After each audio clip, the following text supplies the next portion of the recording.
Welcome back to the 2015 NAB show. I'm Scott Ellis. And I'm John P. Super excited. We did a hot swap there of hosts for those of you in the live show right now. And we get to close it out. We do. We're going to bring it home. It's been a good show. And we've got a strong lineup. And we're not done yet. No, we're got not. A few more to go. And we are here, as a matter of fact, with Joel Stoner. Welcome. Thank you very much.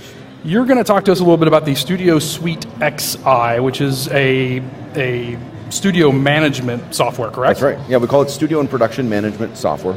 It's kind of the business tool of managing a production. Lord knows we could probably use something like that around here. Desperately. Yes, absolutely. So, when you think of putting together a large production, or even if you're a production company or a post house, you've got a bunch of resources that you need to budget, schedule, manage. You want to see those in a calendar. So we've got it set up so that you can define all your clients, all your rooms, all your equipment, all of the services that you provide, along with rates, how much you charge for them, and how much it costs you. Those all combine into a budget, converts into a project, flows out to an invoice, but along the way manages your media assets and does the delivery of those as well. So when you say media assets, you're talking about the actual media itself, though, right? Yeah, the videos. The product's been around for 18 years. So back in the day, it was tapes. Remember those? Tapes and CDs, and now we're managing hard drives and also just files and folders. So there's a whole barcode check-in, check-out from the old days. But essentially, we call a container, whether it's a hard drive or a P2 card or whatever it is, a reel. And on that are all the files. So we can ingest all the files into Studio Suite. So we can search for them even when the cartridge is gone, whatever that may be. And then if it's mounted, click on it to play that file, get right to work on our edit. So we attached the Final Cut or Pro Tools file, whatever it is, right to the project. So we can always get to it. And then when you are finished with your final deliverable, you attach that back, hit the upload via Aspera or FTP or File Catalyst, and it's been delivered to the client. That transfer has been logged, and it's also been sent out as a billable line item to the project, which shows up on the invoice. Okay, that's ridiculous, because I didn't even know something like that existed. Okay, everything you just said, we do. Yep. And we need. We do it like 14 different ways, okay? Yep. So I just want to back up for a minute. Because I'm still back on the whole scheduling and like rate sheets and stuff. Yep. So can we go back to the beginning of this process? Yes. We have an interesting business in that we produce our own content, and so much of what you just described is just part of our regular workflow. Yep. Whether we're billing someone else for it or not, everything you said is things we do. We capture, we ingest, we edit, we upload. Exactly. But we also sometimes get requested to make actual video content for other people. And like Callie or myself might host a video, and then the team will produce it, and then we give it to them.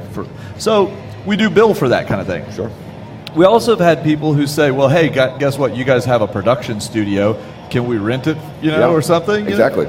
So am I understanding you correctly that we could, for example, load a rate sheet into the system and say, for example, our studio. We're going to charge $500 a day for our studio. Yep. If you want a camera in there, it's going to be another $100 a day. Exactly. And if you want a light, it's going to be $50 a day. Yep. And we have this big catalog. Yep. And then somebody could call us up and say, hey, we want to rent your studio. And we say, well, what do you want? We check a few buttons and maybe give them a quote. Exactly. You could spit a quote out of the system. Instantly. Like a printed quote with letterhead, the whole real nice quote. It'll make a PDF and email it directly out of Studio Suite. Okay. So then after that, they say, well, actually, we don't want to rent the studio. We want you guys to actually produce it. Yep. And then we have a line item in there. It's $1,000 for us to shoot it. It's like $5 to get John P. to star in it, okay? And raising your rates actually, already. it's minus $5. They get a discount if you do it. So then we shoot the video. We produce the video. Yep. We ingest the raw content into the system. Yep. Now, in our case, we have a big NAS server on our property. We can put it on our own NAS, right? Yep. Okay. So we ingest it in. We do the edit, and then when we're done, maybe give them a preview version, and then give them a final version and hit invoice, and it spits out an invoice for them. That's the story. Is that right? You're telling me? That's what I'm telling you. And there's a lot more to it than that, of course. That's a lot. Yeah. Would it be a mischaracterization to say that there's inventory management built into this for the studio? It would as well? not at all. Okay, that's what I thought I heard, Yep. and that's something we've combated. You mean like continuously? Yeah, you mean like, for example, we've got a whole bunch of cameras, and we put our cameras in there, and we somehow keep them in inventory? Yeah, of course. Of course, it says. Yeah, like, well, yeah, what? No, I didn't know this existed, so, yeah okay. Well, I think of it kind of like a Rubik's Cube, our software. Every square is a facet of the business. So there's a contact management system that's tied into the rest of it.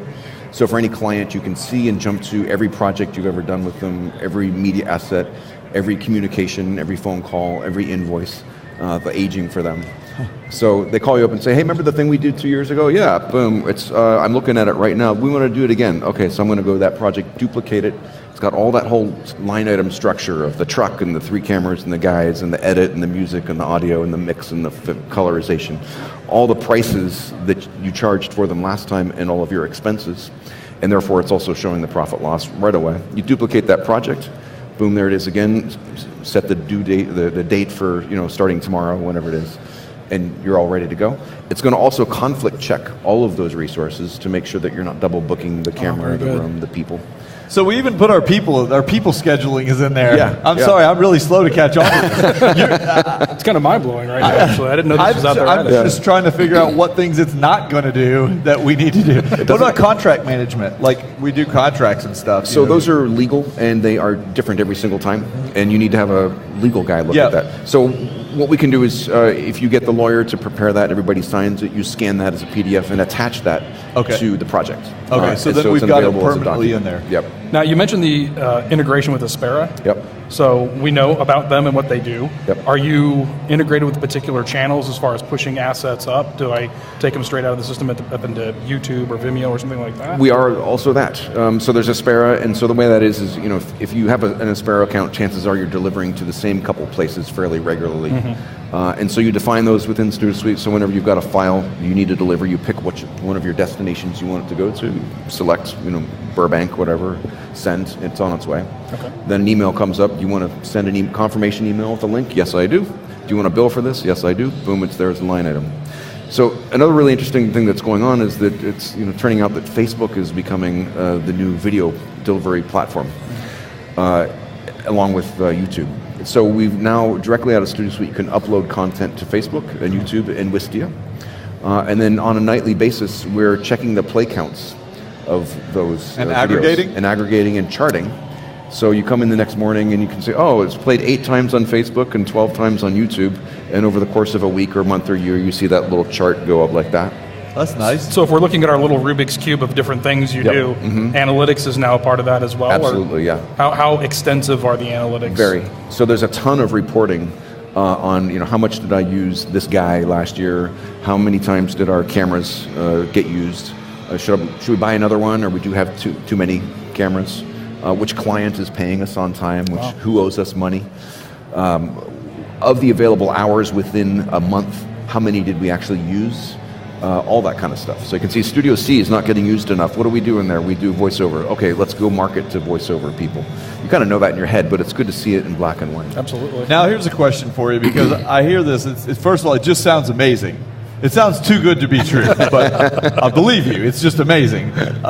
So then the next thought is, it also sounds really expensive. Like, you're going to have different sizes of operations. Right. We're a small shop, essentially. Then there's some big production facilities, And so how do you handle, I have a few questions. First of all, is this software that I buy and run on my own machines? It is. In the cloud? Okay. Yeah. So how do we handle licensing? Do you have it scalable? So if it's a small shop, it's one price. If it's a big shop, it's another. And absolutely. Kind of where does it start? So there's 3 main versions of the product, and it starts with Studio Suite Solo, which is targeted at students and hobbyists that want to learn this business process, because it is a business after all. Yeah. Forget that. It's not pretty pictures. It is, but it's a business. So there's Studio Suite Solo. That's $400. Then the next level up is Studio Suite Pro, and that's designed for the freelance camera guy or a guy that has a studio in his house and he's doing stuff, but it's really just him. Then there's the network version, and that starts at about $4,000, and then it goes up from there based on how many concurrent users you need. So if you have 5 people or 10 people, then it's, I don't know, $12,000, something like that. 5 people managing the system, or that are creating data. Okay. So if they're editing or creating data, that's a full, what we call seat. We do have some read-only access, we call a web glancer, which allows people to view the calendar. They can also log their time into projects. So I'm a freelance cameraman working for you. Joel, go to this website, log the time that you've spent. So I go in, I'm starting, I'm finished, start, finish, start, finished on a couple different projects. That shows up in the project, you hit invoice, out it goes. But if we have like a sales guy, and then we've got a couple of editors, and a couple of cameramen, that would be 5 right there. Yep. That'd be 5 seats. Yep. So, okay. So it's usually, you'd have one, the sales guy would have one, accounting would have one. Yep. If there's a scheduler, and then maybe even if you got a IT guy, maintenance guy. And is the licensing kind of a perpetual, or is it annualized? Both. Oh, either way. Yeah. Okay. So we offer, it's always been perpetual, and suddenly now everybody's curious about this annual thing or monthly. We don't do monthly, just annual. Yep. But you also have to keep in mind that it's a concurrent license. So the camera guy, he's going to log in for 10 minutes, and then he's going to log out. Yeah. So it's not buying the maximum number, it's the number that are going to be using it at one time. That won't need to conflict with one another. Exactly. If you had 10 guys, but they're all going to only use it occasionally, then you could maybe get away with one license. Exactly, yeah. So, okay. And we do have a cloud-based registration server. So if you buy 5 and say, you know what, we're running out of licenses all the time, I need 2 more. We go boom, boom. Next time you log in, you have 7 seats. And does this run on both a Mac or a PC? Yeah, so you install this on your server, Mac or PC. Can be accessed by any combination of Macs and PCs and iOS devices, and also through a browser. So in our own network, do we access it with client software or web-based? We have it running on a server in our data center, and then can we just access it with a web interface? Yeah, you can. So the best method of access currently is using FileMaker Pro. So our application's written on FileMaker, which gives a number of advantages. Mainly it's user customizable. But to access it, you install FileMaker Pro on the clients, starting with this latest release we did in September, which is Studio Suite XI. You can access it through a browser. Since it's our first release, we're calling that kind of a beta. It works, but the next one's going to be better. I shouldn't say that, but it's, of course, true. You'll just add, it'll be more special. Always getting better. It'll be even more special. Even better. So yeah, you can access it a bunch of different ways. Cool. Very good. That sounds awesome. I'd like to take a look at it. Definitely. I don't know how we could, it seems like the kind of thing that you need to adopt the whole thing and just change your whole life with, Absolutely. So there's a trial. You don't just dip your toes in the water with that one. You just jump in. Yeah, and that's a good point. But to answer your question of how you get it, studiosuite.com, of course. Of course. But getting into it is a little bit difficult because it's so multidimensional that some people go, this is too scary.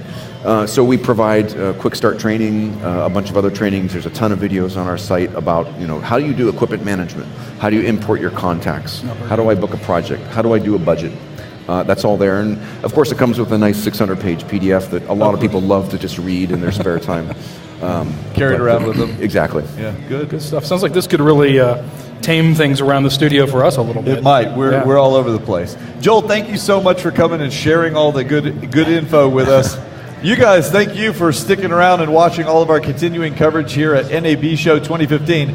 We've got more coming, so don't go anywhere. We'll be right back.